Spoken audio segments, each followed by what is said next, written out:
السلام علیکم۔ کراچی میں بیوی اور 3 بیٹیوں کا لرزاخیز قتل، زخمی والد نے اعتراف جرم کر لیا۔ ملیر شمسی سوسائٹی میں دل دہلا دینے والا واقعہ، سنگدل باپ نے بچیوں اور ماں کے گلے کاٹ دیے۔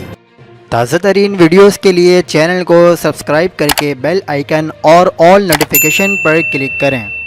آپ کو بتاتے چلیں کہ ملیر شمسی سوسائٹی میں بیوی اور 3 بیٹیوں کو قتل کرنے والے ملزم فواد نے پولیس کو بیان ریکارڈ کرا دیا، جس میں اس نے بتایا کہ دوسروں سے قرض لے کر اپنا بزنس شروع کیا اور پھر اس میں نقصان اٹھانا پڑا، جس کی وجہ سے قرض کے بوجھ تلے دب گیا تھا۔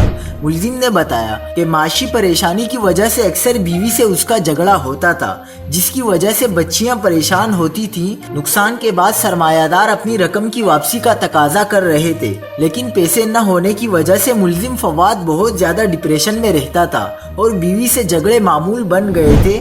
ایس ایس پی ملیر نے مزید بتایا کہ وقوعے سے کچھ دیر قبل بھی میاں بیوی کے درمیان جھگڑا ہوا تھا اور اس کی بڑی بیٹی نے کہا کہ آپ لوگوں کے جھگڑے کے باعث ہم بھی پریشان رہتے ہیں۔ 2 چھوٹی بیٹیاں وقوعے کے وقت چارپائی پر سو رہی تھی۔ ملزم نے پولیس کو بتایا کہ اہلیہ جیسے ہی واش روم گئی تو اس نے سب سے پہلے اپنی بیٹیوں کو قتل کیا اور تصاویر انویسٹر کو بیچ کر خودکشی کا پیغام بھیجا، پھر باتھ روم سے واپسی پر بیوی کو قتل کر کے اپنے آپ کو بھی ختم کرنے کی کوشش کی۔ پولیس کے مطابق بچیوں اور ماں کے گلے کٹے ہوئے تھے۔ مزید خبروں کے لیے دیکھتے رہیے حق پاکستان نیوز۔